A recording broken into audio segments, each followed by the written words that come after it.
All right, folks, welcome in. This is JE Live. I am Jake Ellenbogen, and man, the Rams just played football. Okay.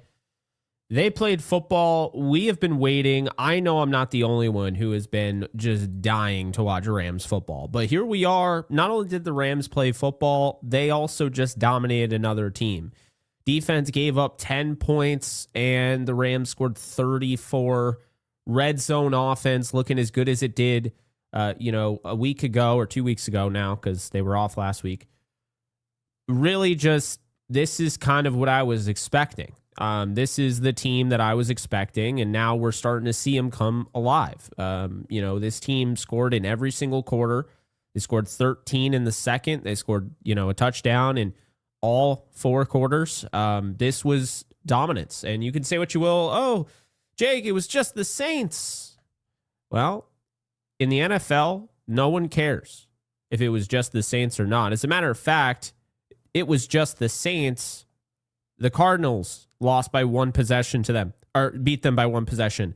The 49ers, it came down to the wire, 26-21. They were actually in Buffalo giving the Bills a fight until a touchdown kind of ended the game 31-19. They beat the Giants, the same Giants team that beat the Eagles, the same Eagles team that lost to the Rams. They lost a close game to Drake May and the New England Patriots. They lost to the Bears and the Buccaneers. They only lost 23-3, and there were opportunities in that game. This is the only blowout they've had all year besides Seattle. They lost to the they lost to the Seahawks 44-13. They lost to the Rams 34-10. What do you take away from that? Well, I think the Rams and Seahawks are the best teams in the NFL currently. That's what I think. But that said, I really do believe it is time to finally cut the bullshit. I have been calm. I've been understanding. And it is time. Matthew Stafford has 21 touchdown passes and 2 interceptions, and is leading a 6-2 Rams team that has lost Puka Nacua for now 3 games. Because yes, if you're doing the math, 2.5 games, half of this game, 3 games, we're going to say. They've been without Puka Nacua for 3 games. Their offensive line has had injuries. He's been pressured as much as any quarterback in the league. And yet, here they are, 6-2. Matthew Stafford has been unreal. This is the best he's ever looked. That throw he made to Puka Nacua, bonkers. The throw, the catch. When you have Stafford playing at the level he's playing at, who is actually going to beat you? Because this Stafford wasn't playing against the Eagles, and they still should have won the game.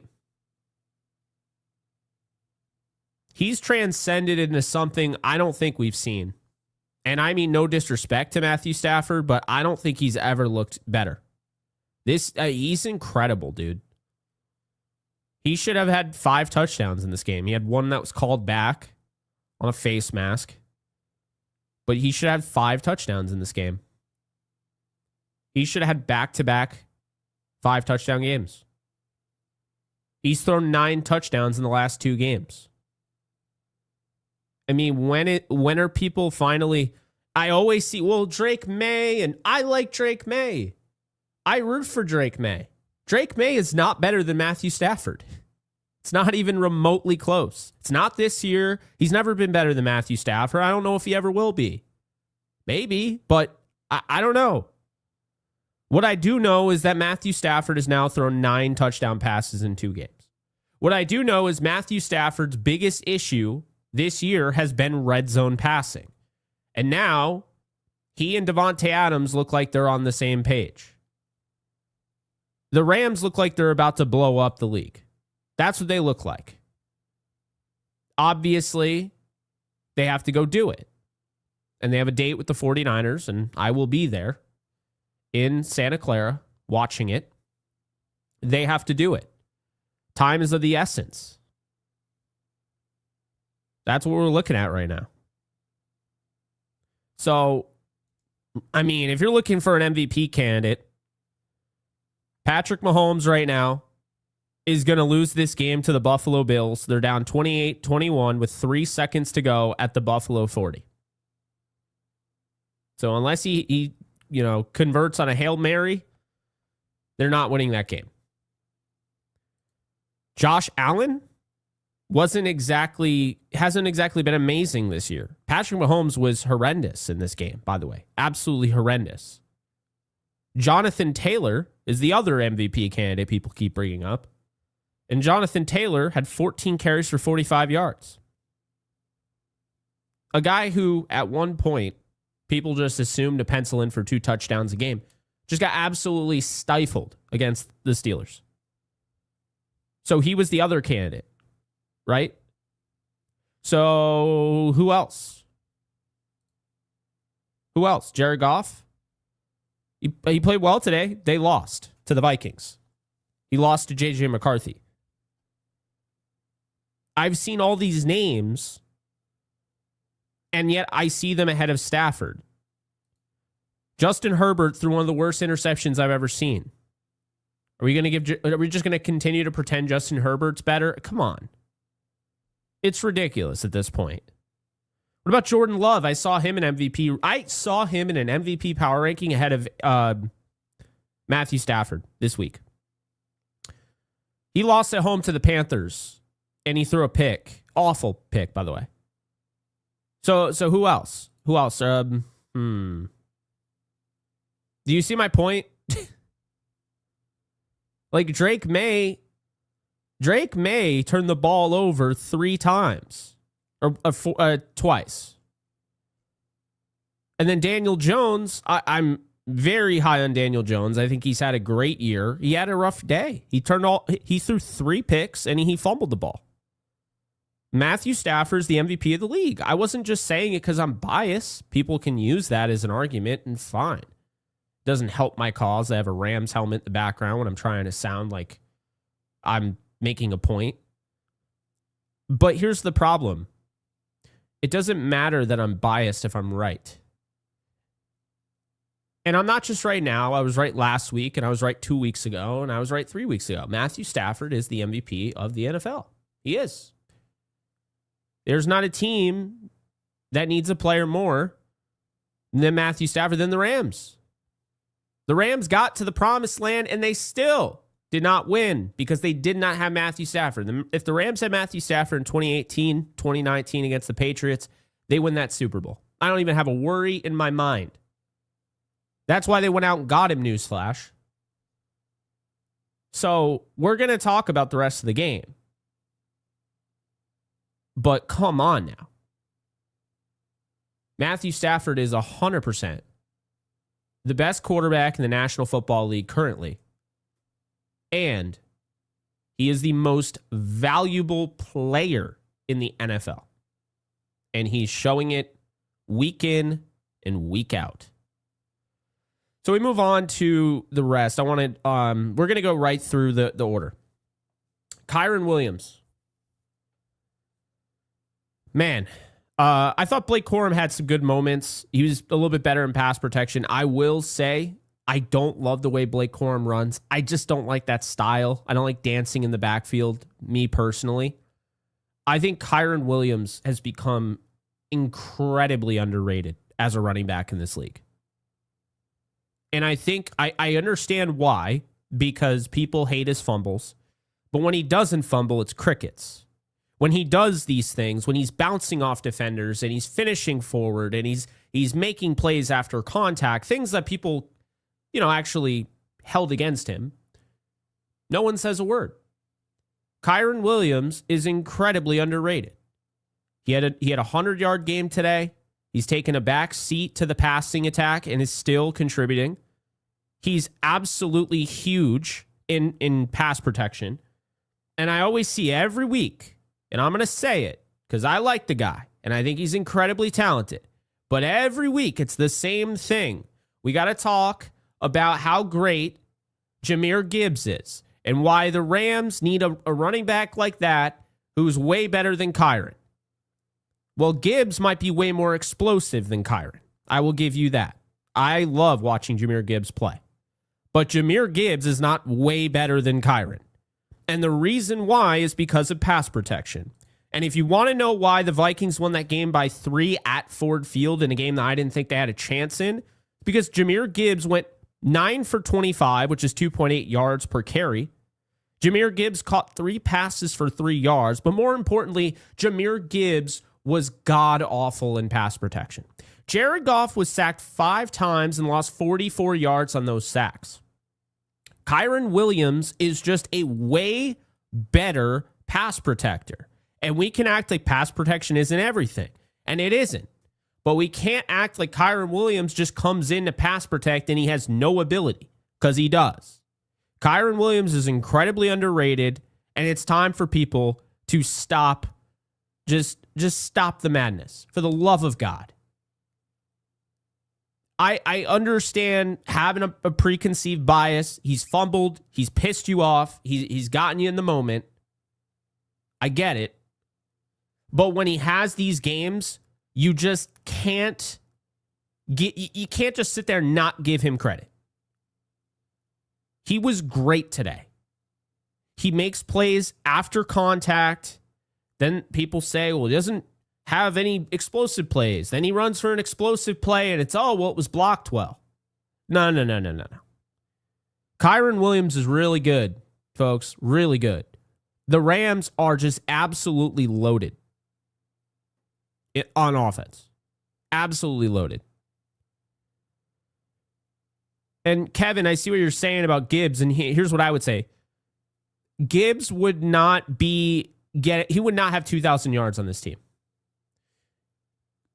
Gibbs would have Sean McVay ripping his hair out because Gibbs is a terrible pass protector. Terrible. He was getting thrown into Jared Goff. I mean, he's not playable in this offense. People don't understand when I say that. I know he can get yards. I'm not worried about that.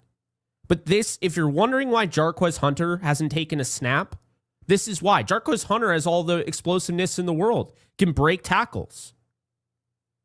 But people don't understand the intricacies of Sean McVay's offense. You do not play until you can do everything the way he wants you to do it.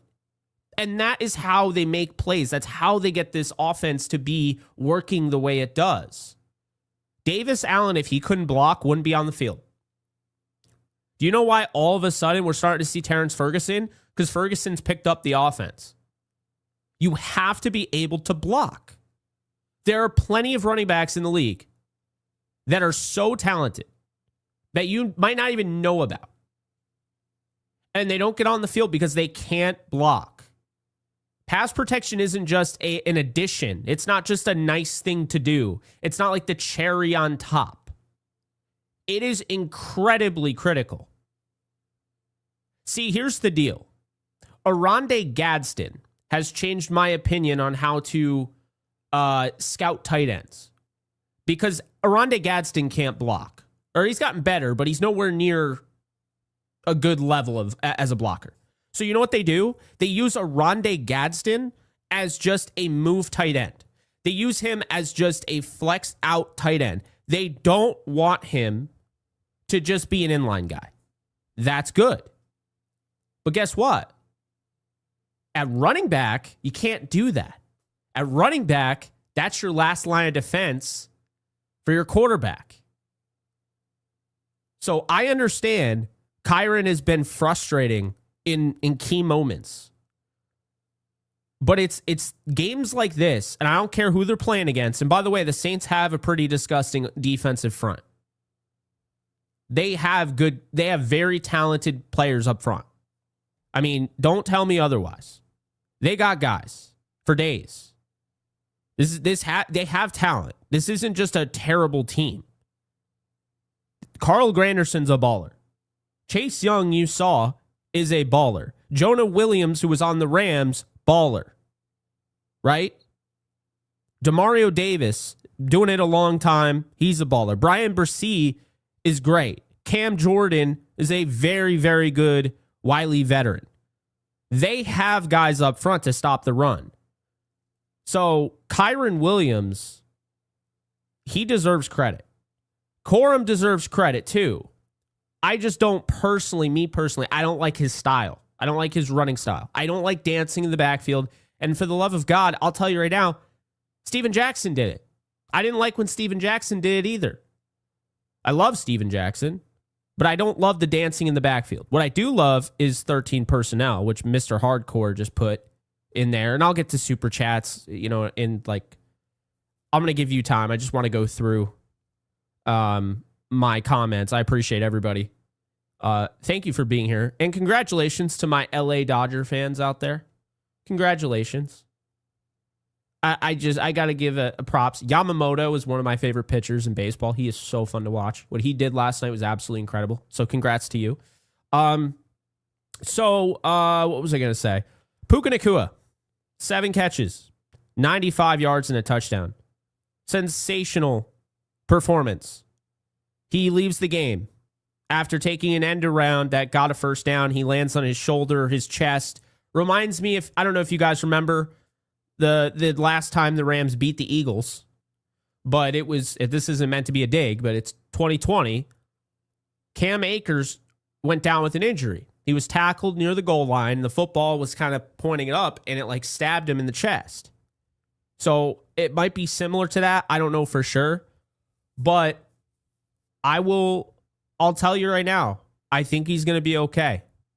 I haven't seen the reports yet, but I do think he's going to be okay. It was a really good sign that he was out there. It was an even better sign that he was out there with pads on, not in a hoodie. I think he's going to be okay. And look, Puka's going to get hurt. He is. The way he plays, he's going to get hurt. Hurt and injured are two different things. So that's the thing. He's going to get hurt. But hey, I'll just say right now, that's the best damn receiver in football. And don't get me wrong, I love JSN. I absolutely love watching Jackson Smith and Jigba. I am a huge fan of his, okay? Because I'm a football fan too. Now, I will say that the difference between the two is this. JSN is a fantastic route runner. He can stretch the field, all of that.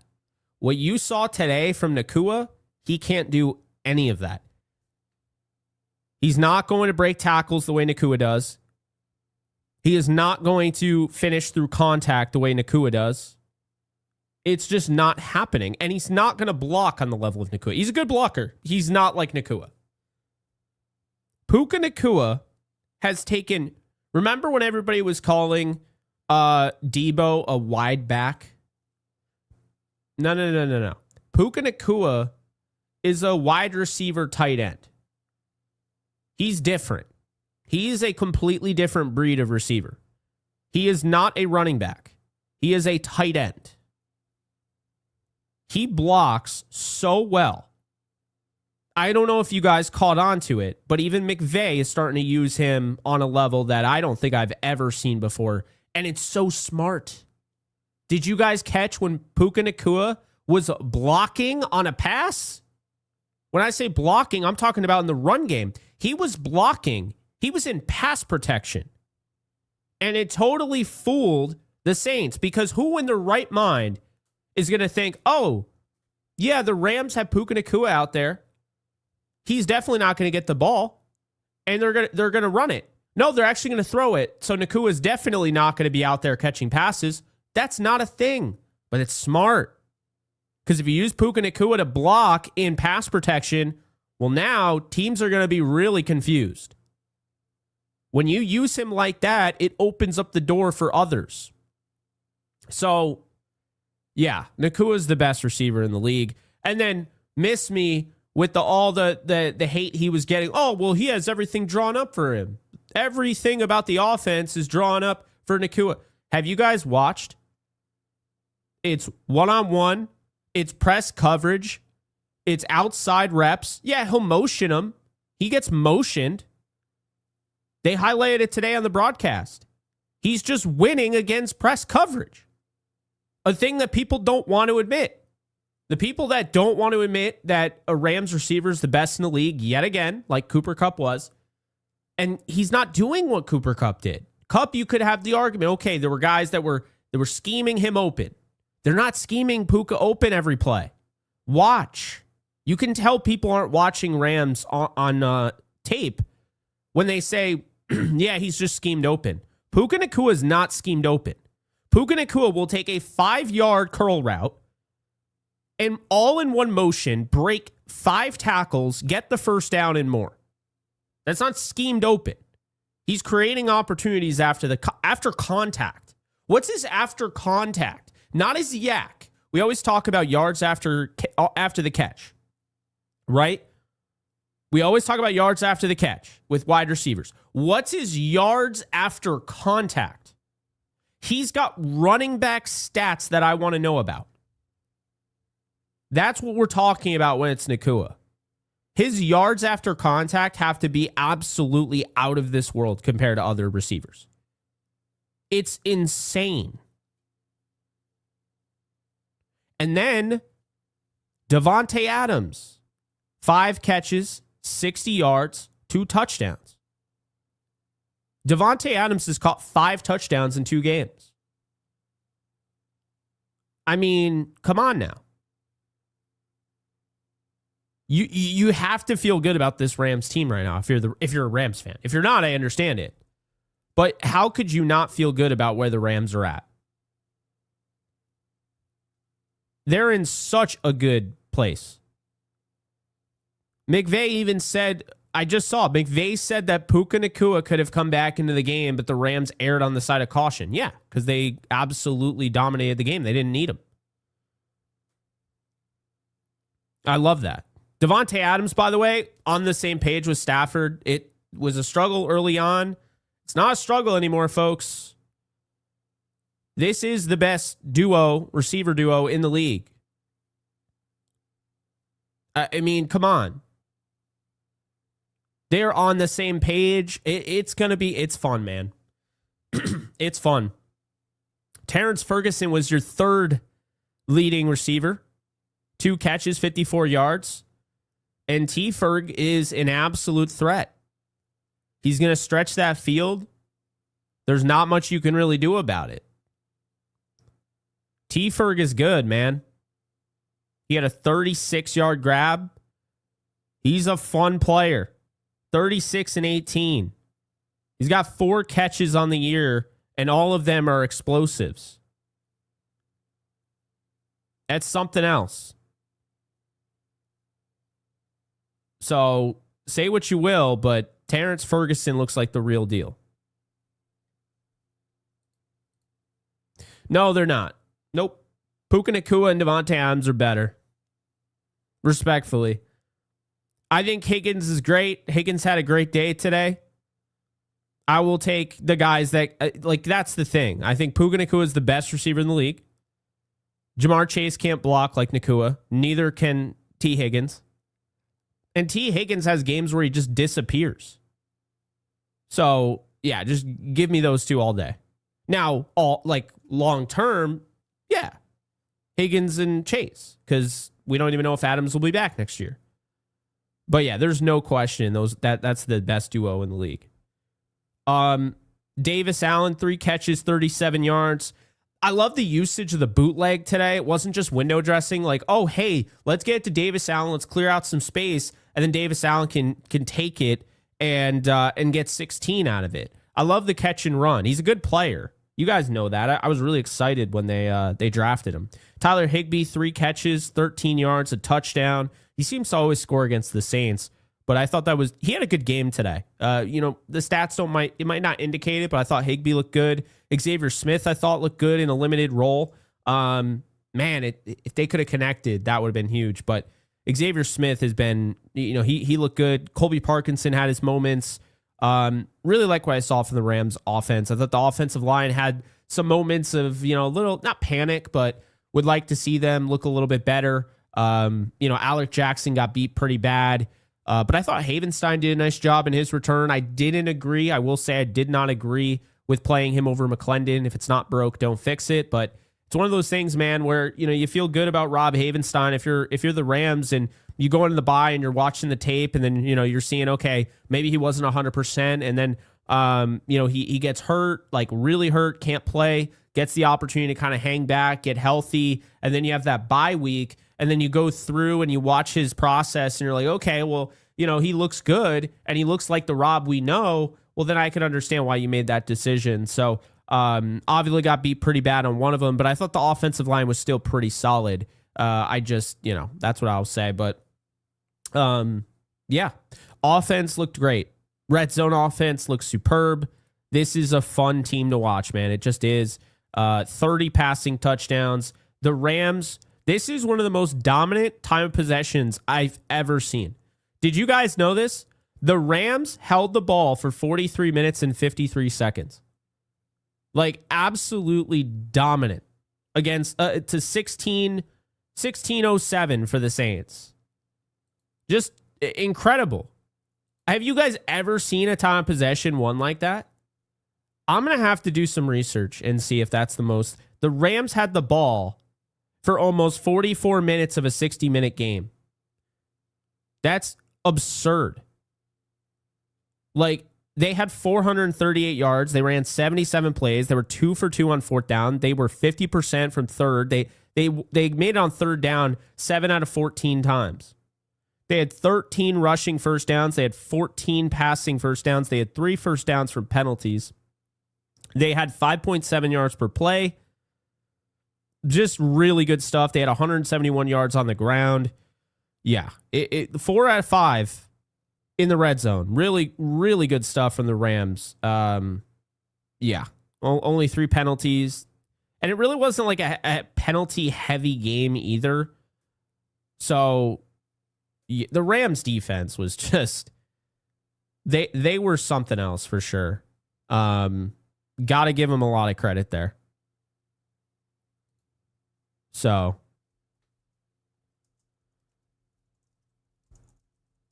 now let's move on to the defense. We can move on to the defense. Then we'll get to super chats because I appreciate everybody being in here. It's over 600 people. Appreciate y'all. Hope everyone is doing well. Enjoyed the bye week, right? I mean, I talked to some of you guys, but appreciate everybody tuning in and everything. Let's get to the defense. So today, I think a lot of people expected more sacks, right? They expected more sacks. Give Tyler Shuck a lot of credit. He hung in there. This is probably the toughest matchup you're going to get as a rookie quarterback. And for me, I was really impressed with that quick trigger. He held on the ball a little bit, longer, in some of those plays, but I thought he did a nice job. Getting rid of the ball quickly. It's why you didn't see as many sacks. Of course, you get a sack from Braden Fisk. I thought he did an excellent job in this game. We're probably going to look at the stats, and he'll end up with like 5 or 6 pressures. He had a really good game. I just really wanted to give a lot of credit to Nate Landman punching the ball out on Alvin Kamara. I thought that was huge. Once again, not the helmet, punching the ball out. If I was going to give a game ball to anybody on the defensive side, do you know who I'd actually give it to?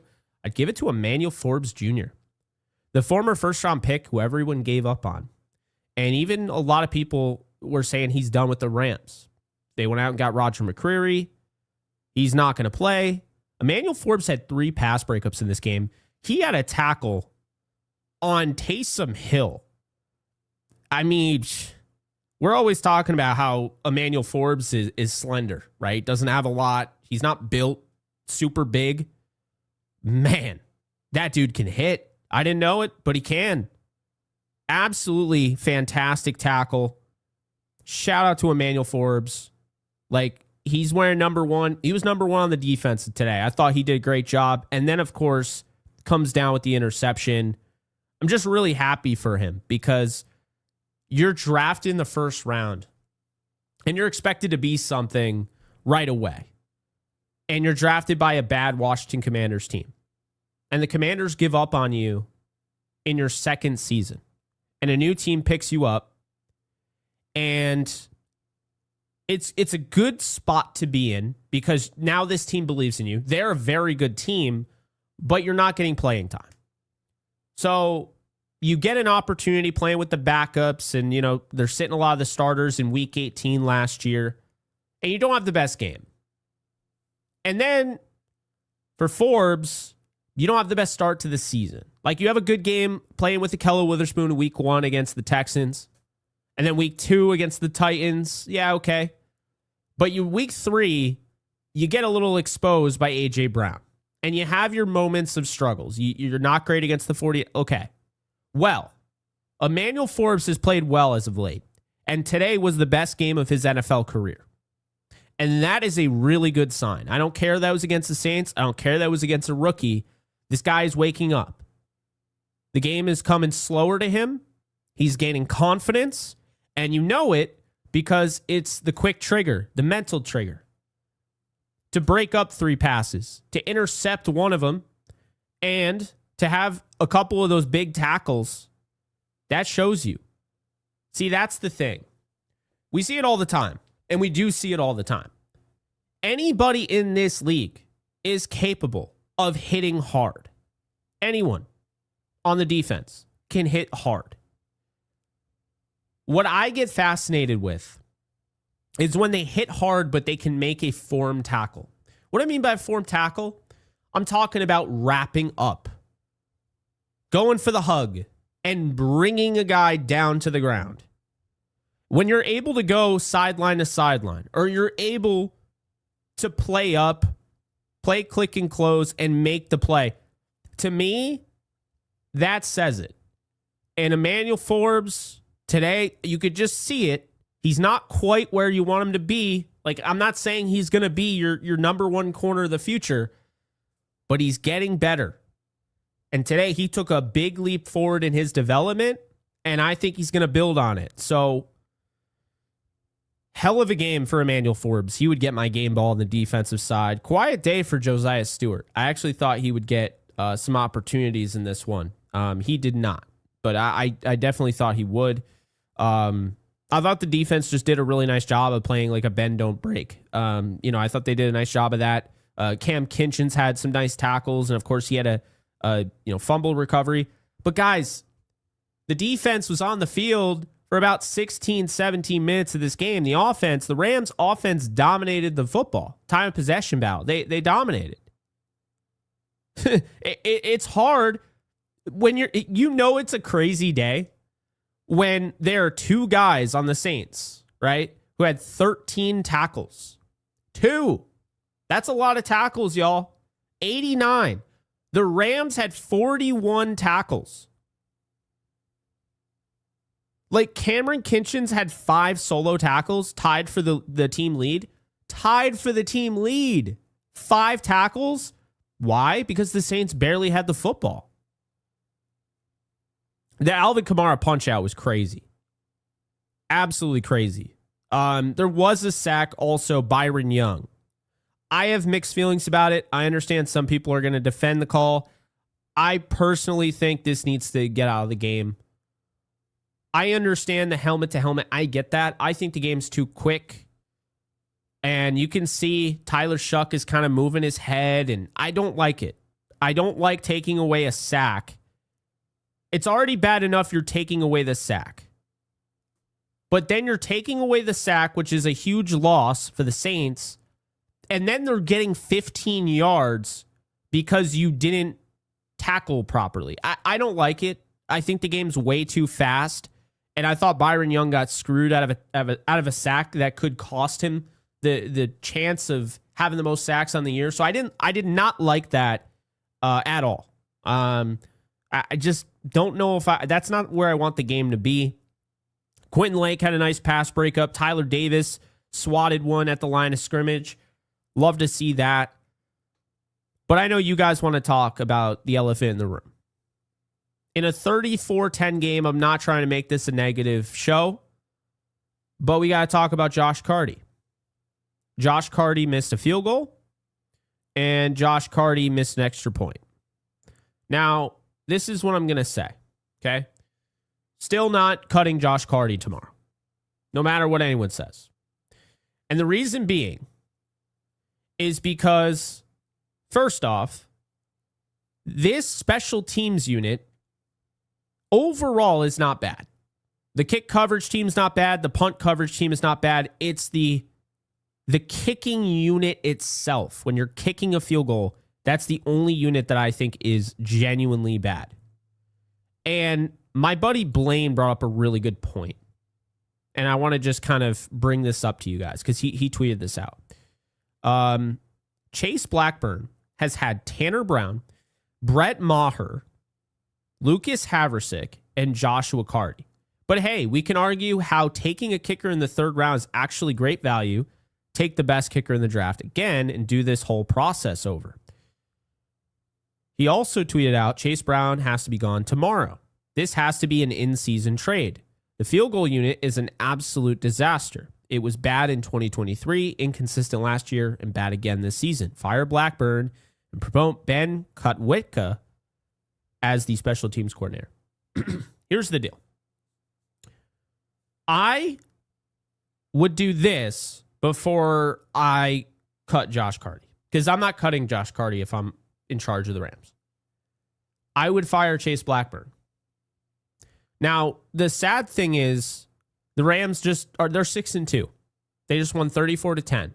Firing somebody isn't exactly the most family-oriented thing to do. But here's the deal. After a game like this, the Rams have the best offense in the league right now. They might have the best defense in the league. They're the best team in the league. But the kicking unit is an actual liability. And you can say, well, our offense is the best right now, so we can just figure it out. Like, we'll just go for it on fourth down every time. And, I mean, you can. It's possible to do that, yes. But the problem is, by doing that, now what happens when you have 30 seconds left in a game, you're down 2 in the playoffs, and you don't have enough juice to go down the field and score a touchdown. Now you have to rely on a game-winning kick, but now you can't seem to set up the kick. I've said it before. I'll say it again. You're only as good as your kicker. Luckily for the Rams, I think Josh Carty is a very good kicker, and I think last year showed that. And I don't think Carty is the issue. I do think there's something going on with that kicking unit. Now, the issue I have is that we are very quick, and this is sports in a nutshell, we're very reactionary. So Carty misses a kick, and immediately everyone's like, cut him. He's terrible. Get rid of him. Doesn't matter that it's a 34-10 game. We're going to act like this guy is the worst thing ever. And I'm a believer in context. I'm not just, hey, let's just get rid of this guy, okay? The laces were facing directly at him. That was on the holder, okay? That one was on Ethan Evans. The holder messed that one up. So they need to figure that out, because the hold has been an issue. And yes, he's been very good. Do you know how good Josh Carty has been? Because I'm talking about how good he is right now currently. Josh Carty, who's having a down year because he has the worst kicking unit ever. He scored 119 points for the Rams last year. Josh Carty was 6 for 7 beyond 50.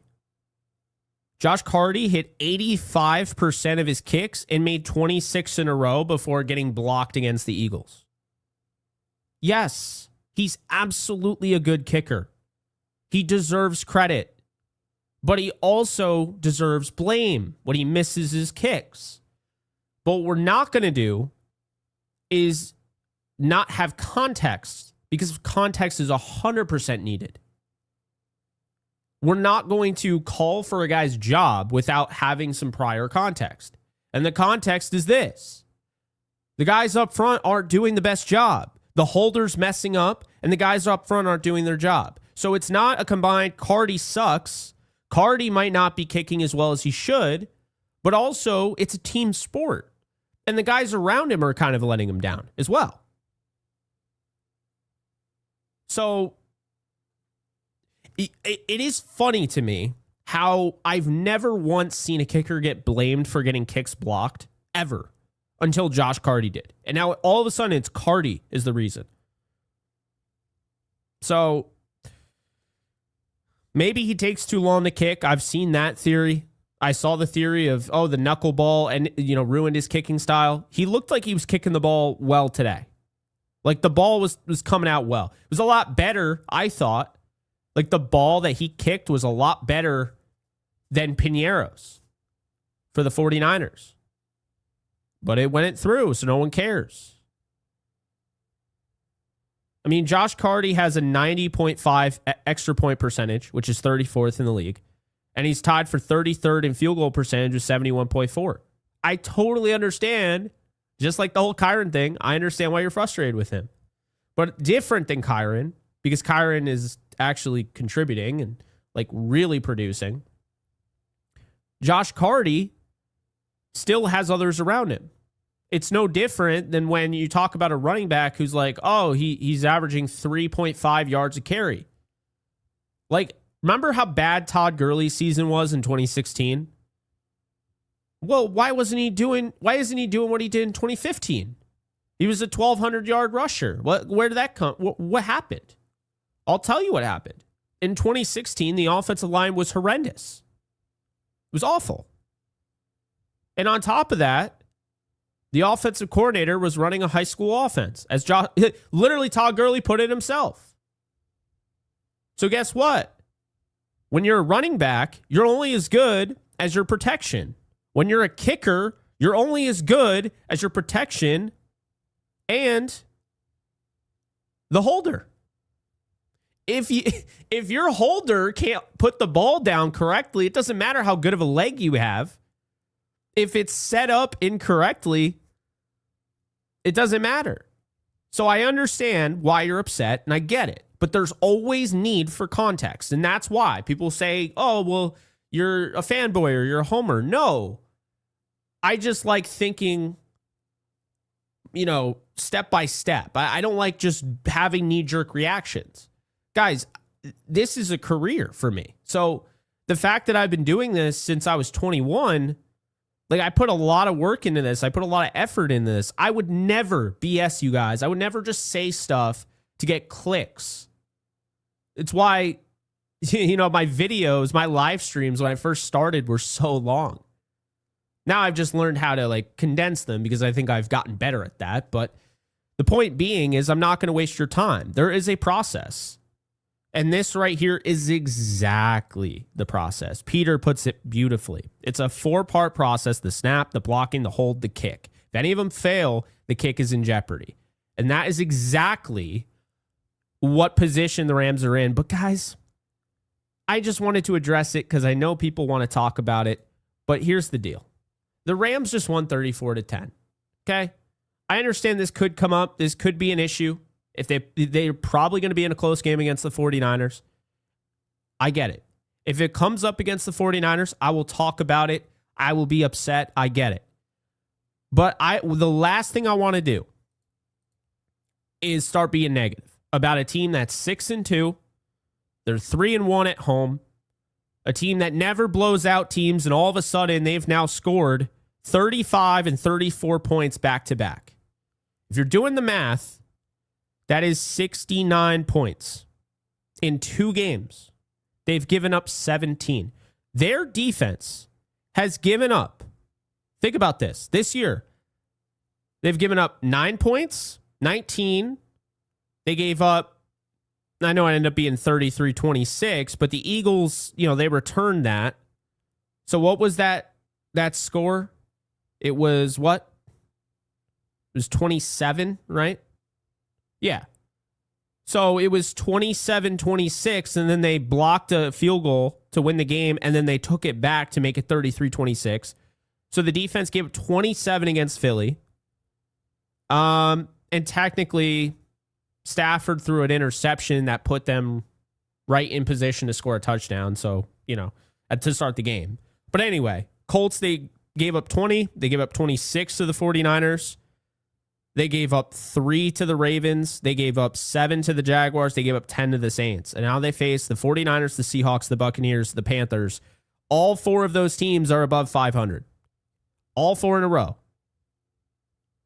So we're going to see. And like I said, I'll be in Santa Clara, this upcoming Sunday. I'll be in Santa Clara watching the Rams and 49ers game. I cannot wait.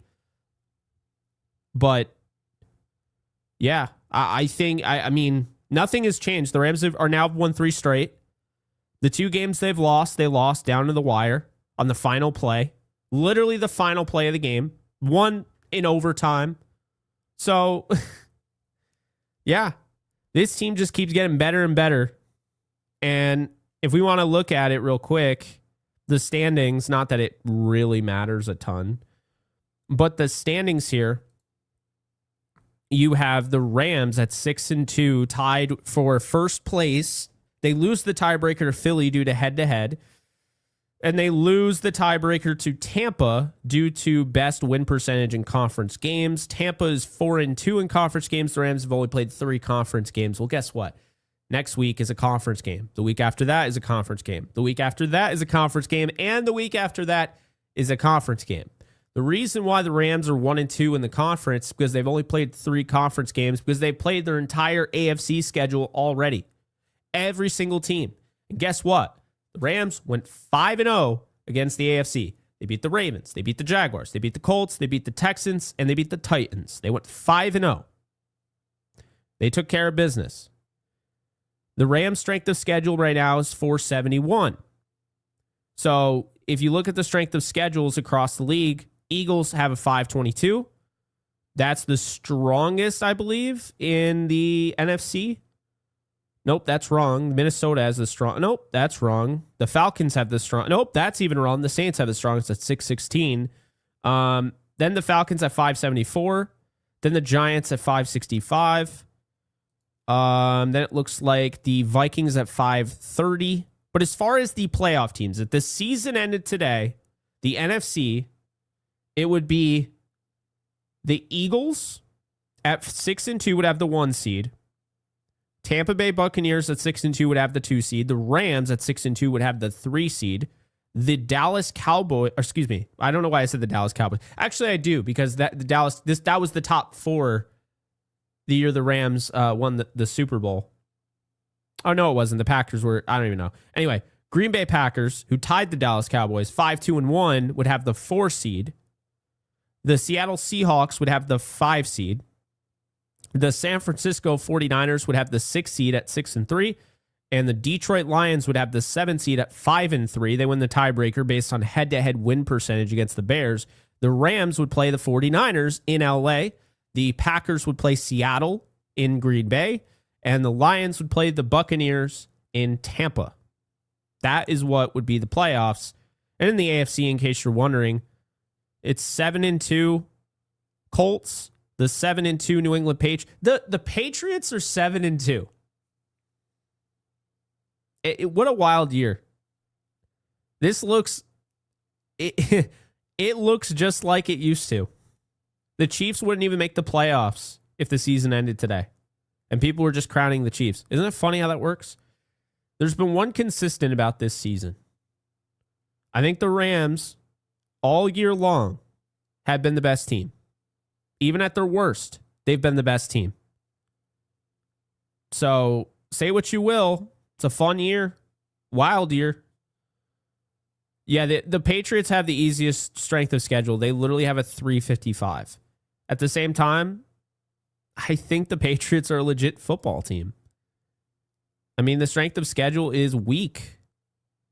But the Patriots only have 2 losses. One to the Steelers by 1 possession and one to the Raiders by 1 possession. And that was probably the best the Raiders looked all year. They beat the Bills, right?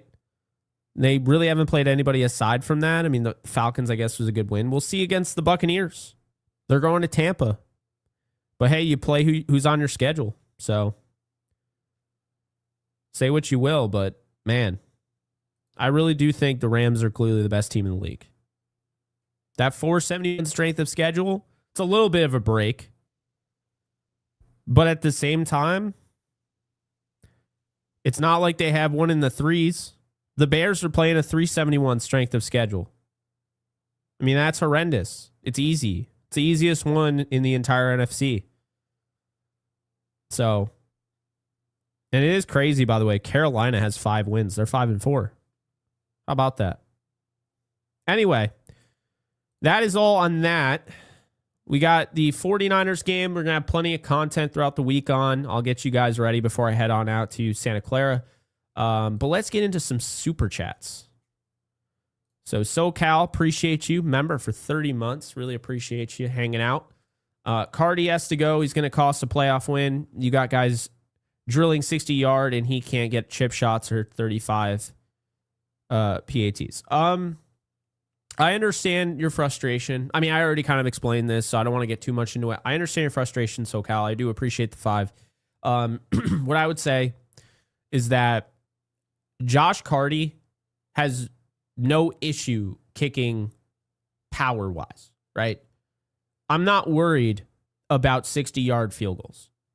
60-yard field goals are for teams that don't move the ball down the field.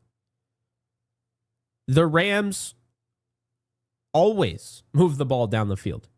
The Rams are one of the teams that have the fewest 3-and-outs in the league. They were going into this game, they were top 3 in explosive plays.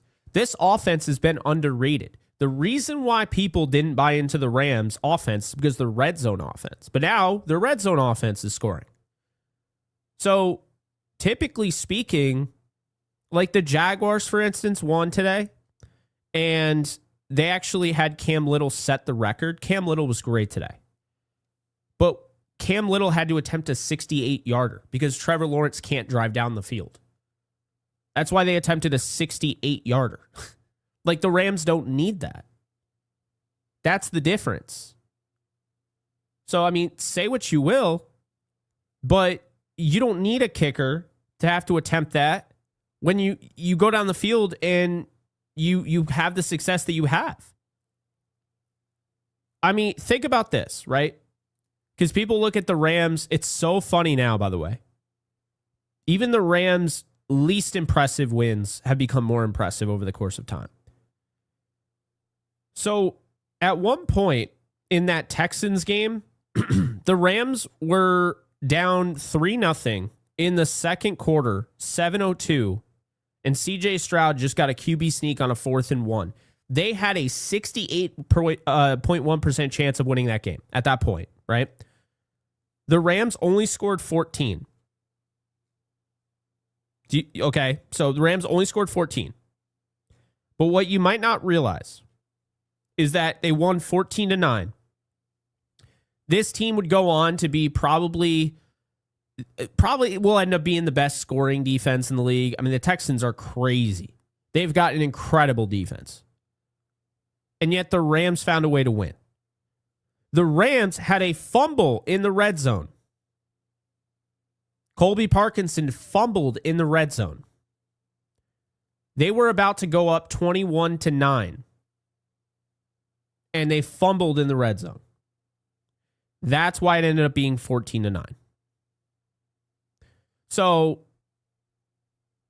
my thing here, going back to it, is that you look at the Rams and their games, they don't have a problem moving the football at all. What game did the Rams have a problem moving the football in? The 49er game? No. Matthew Stafford threw 389 yards in that game. Kairen Williams ran for almost 5 yards a carry. Wasn't the 49er game. What about the Eagles game? They had a problem moving the football in that one. Nope. Kairen Williams ran for 4.7 yards per carry. Blake Corum ran for 6.6. The Rams had 160 yards on the ground.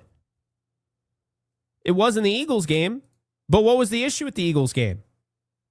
The Rams went 1 for 4 in the red zone. So, again, the long kicks aren't a measure of how good a kicker is. Cam Little on the Rams right now would probably be in the same boat as Josh Cardi. Because I hate to break it to you, for whatever reason, and it goes well beyond my pay grade and everyone else's. The Rams kicking unit is just not good. That is the issue. Period. But SoCal, again, really do appreciate the 5. Bella, thank you for the 5. Nothing but wins from here. Go defense, for crying out loud. Yeah, defense looks great. You love the win. You love the comfortable win. The Rams have 3 blowouts on their schedule now. Titans 33-19, Jaguars 35-7, and the Saints 34-10. And I appreciate the super, Bella. Deuce. Thank you, Deuce Falco. Thank you for the 10. Rams need to beat Whiners next. Rams defense showed up again. Yes, this is the time, okay? This is the time. They should have beat the 49ers the last time. Beat them this time. I don't care that they're in Santa Clara. I don't give two rippity-doo-dahs about the fact that they are in Santa Clara. The Rams went to London. They were there for a hot minute, and they beat the brakes off Jacksonville, okay? I'm not worried about Santa Clara. They're going to win. I feel very good about it. Like I said, I feel very good about this team. They're not getting swept by the Niners, and I just think they're getting better and better. And I think by the end of the season, they're going to be a really tough team to beat. And if you look at the way the Lions played today against the Vikings, they better turn themselves around or they have no shot to beat the Rams in SoFi. And they just, you're right, takeover, you're right. Kairen Williams got hurt. It looks like he might have torn his ACL. I hope he's okay. I hope he isn't out for the season, but it doesn't look good.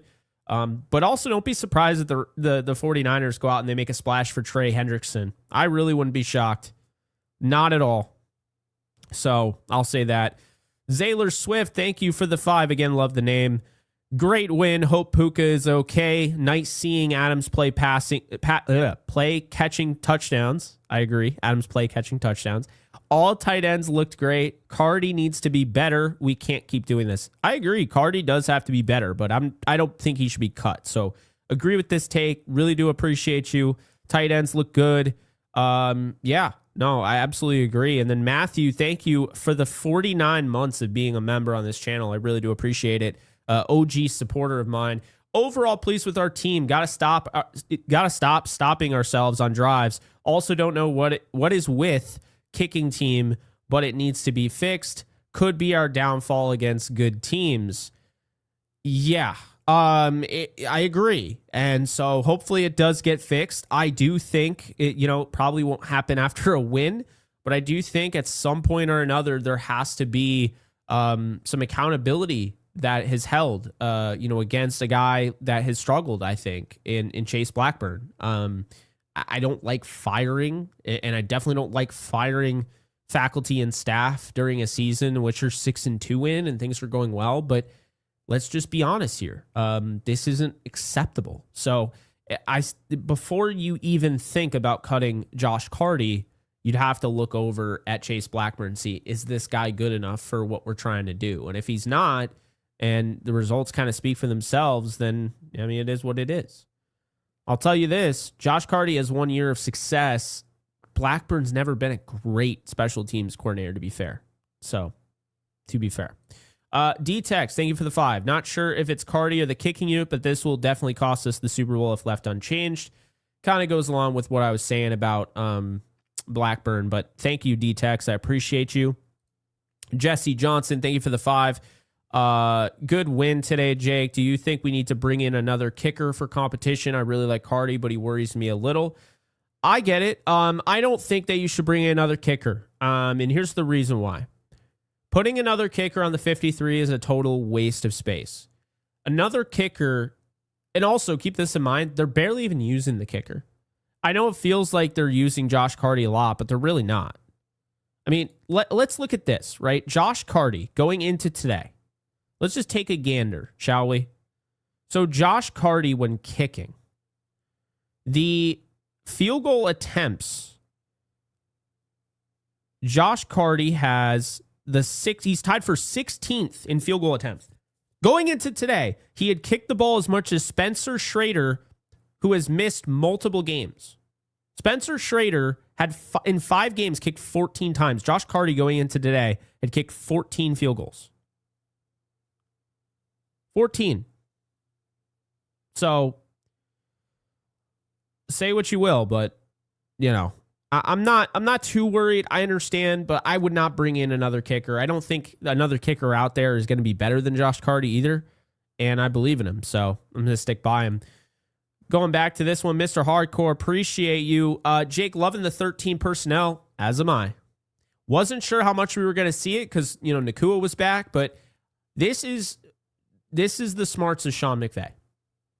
He saw something that worked, and he said instead, when Nakua comes back, of us going back to 11 and 12, we're going to give 13 more of a run this week, even with Nakua back. And I thought it was smart. When you have 13 out there, you have 3 tight ends. So 13 personnel, for those of you who don't know, anytime you hear 10 personnel, 11 personnel, 12 personnel, 13 personnel, right? I'm going to explain what that means. So the first digit in that blank personnel is going to tell you how many running backs are on the field. So you can technically have a 2 to start that. You could have a 20 personnel. That's 2 running backs. Typically speaking, you're going to see 1 running back.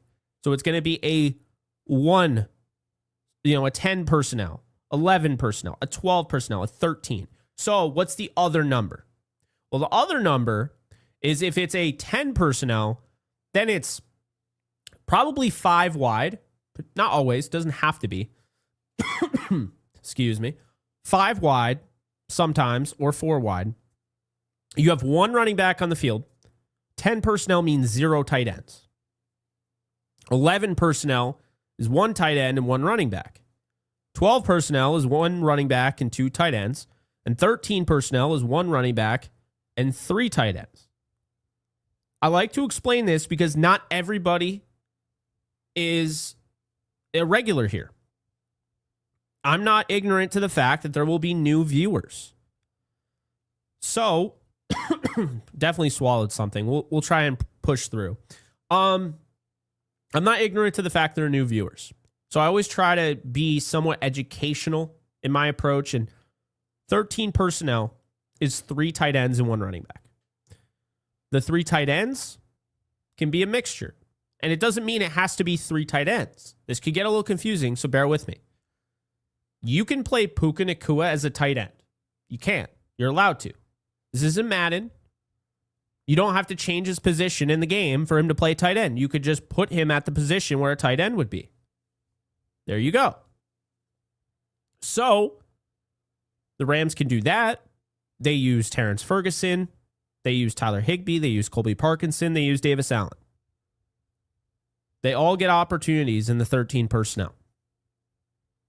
When you have 13 personnel, you have 3 bigger bodies on that offense. They can all pass catch, but they can also block. You have an advantage in the run game. But also, you have an advantage in the passing game. Because if these guys can all block and they can all catch, who's going to get the ball? You create a lot of traffic by having 3 tight ends on the field at the same time. So that's how you can make things up. You can create some space by using it, and that's what Sean McVay likes to do. We've seen it before. Sean McVay is so smart. He'll have Puka Nakua line up as a fullback or an inline tight end. And then he'll have him motion to the left and then have Stafford snap the ball. Now, he's already put out there on film. In the past, the Rams have run plays where, Puka Nakua motioned to the left, took a direct handoff, and so forth. We've seen that on tape. But here's the deal. Defenses who have seen it before are going to bite. They're going to assume that's what's happening. So then they move over.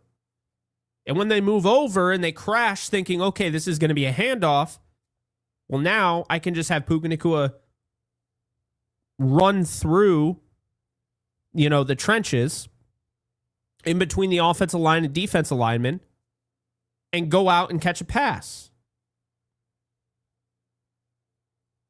So that's the thing. Right? Like, that's awesome. You can dress up your offense in different ways and give different looks, and it forces the defense to have to defend different things. You zig, they zag. It's great. This is why I love football. It's another science, if you will. Really impressive stuff. Andrew, thank you for the super. That's what elite teams do to subpar teams. Dominate. I want to give props to E-Man Forbes, his best game of the year thus far. Andrew, I'll do you one better because I'm with you. It's his best game of his career. That was impressive. I was really hyped for him. He's had it rough. It's good to see him have the success that he deserves. Bella, thank you for the 5. I still feel like we have the best coach in the world and a darn good GM, and I still agree with you. Okay, I think Sean McVay is the best coach in the league. I think Matthew Stafford's currently the best quarterback. I think Puka and Devonte is the best wide receiver. I think Kairen Williams is a top 10 running back. I think Devonte Adams is a top 10 wide receiver. They have a lot going for them. That defense is the best in football. If not, they're top 3. I think Jared Verse is a top 5 pass rusher. I think Byron Young is becoming a top 10 pass rusher. I think the interior defensive line is top 10, probably top 5. The secondary, doesn't get enough love. Probably top 10. Best safety room in the league. Linebacker room is underrated. It just does not get enough love. So, yeah, that's my thought. I don't know if you guys saw, but Troy Reader was actually inactive today. So, I think they're going more dime, nickel heavy. We're not seeing as much base, which makes sense because, now you have Roger McCreary's addition. You're just using guys more. So, yeah. And Roger McCreary didn't play, really. If he did, obviously I'll watch it on film and I'll see 25, but I didn't really see him. But it was also his first game, and he was, essentially picked up in the middle of the week. So we'll see what ends up happening. But I don't think that they just picked him up to be a paperweight. Like, he's going to get a chance to play for sure. So, yeah. Matthew, thank you for the 10. Puka scares me every time he gets the ball. He has no fear, plays like the life depends on it, and is tough as nails. Recipe for injury, unfortunately. Keep up the good work, Jake. You demand. You're the man, Matthew. I appreciate you. Yeah, I get that. He's not quite a veteran yet, where he still plays like he's a rookie. He plays like he has something to prove, which is what I love about him. But he's not somebody that's going to take the easy way out. He's not going to go out of bounds. He's not going to make a business decision. He's going to knock into you and try and run you over. And that's something I love about him. But again, that does hurt his durability, to be fair. Man of Paradox, thank you for the 10. Appreciate your support for Emmanuel Forbes Jr., of course. He made a big impact today. I'm sure his confidence was boosted, isn't it? Something how a landman punch out can cause such a momentum shift. It's true. It's true. It really felt like this game. I never felt like the Saints had a shot ever in this game. The 3 and out, and then the drive was sensational.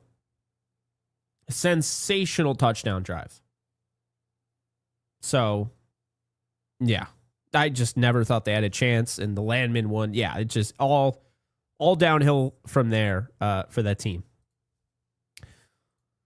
A-Dog, appreciate the 5. Salute, Jake. It's funny how ESPN was just talking about the Lions, the best team in the NFL, but they never mentioned the Rams and Stafford as MVP. Sounds about right. Everyone's beloved Lions showed you that Jahmyr Gibbs can't pass protect. Still really one of the players I like to watch, and I think he's a fantastic player, but has a serious flaw, and we all saw that today. And the Lions couldn't protect home field, a place I thought they were almost unbeatable at, but apparently not. How about that? J.J. McCarthy, give him a lot of credit. Went in there, won the game. Zaylor Swift, thank you for the 2. Are we really trying to get Hendrickson? I don't believe so. Saw that report, and I feel like I'm getting dust blown into like my throat.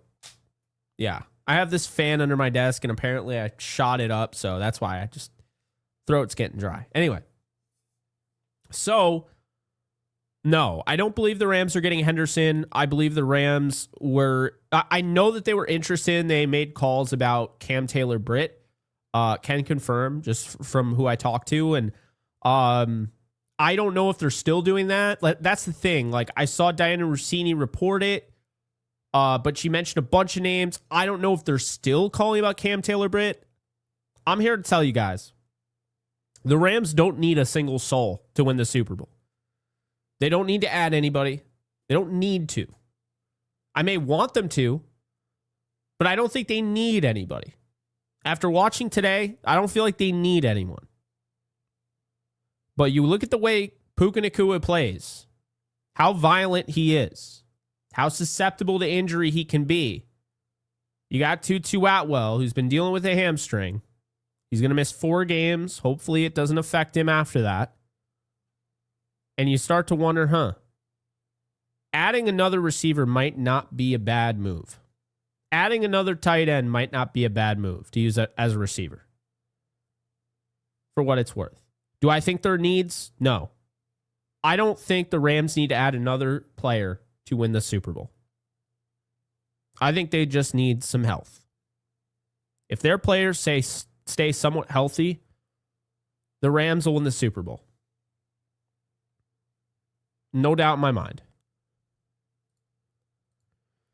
Gavin, thank you for the 5. Looking at the Falcons and their trajectory, who are you looking ahead at in the 2026 draft for us? Also, who is even out there if we cut Cardi? Well, exactly. It would be Young Hoku and Young Wei-Ku, I think is how you say it. So I don't want to mess his name up. But yeah, I'm not exactly of the belief that the Rams, like, they should not cut Cardi. I think that would be a mistake. Haversick looked good, away from the Rams. Interesting. But yeah, as far as 2026 draft, I'll be entirely honest with you. No matter what I say, and I always try, be like, oh yeah, I'm really going to get into college football this year. I'm really going to watch. The Rams have 2 first-round picks, and I just can't get into college football. I just can't get into college football. I've tried. I just cannot do it. The way I see it is this. When it becomes the NFL draft and I am now NFL draft scouting, that is different. But I just cannot watch college football and enjoy it. I mean, I watch Kansas and I don't even really enjoy that. They're incredibly frustrating. So, yeah, I'm kind of NFL through and through. I couldn't give you one person that I think would make a lot of sense for the Rams. Well, I could. That's not true. I like Lenore Sellers.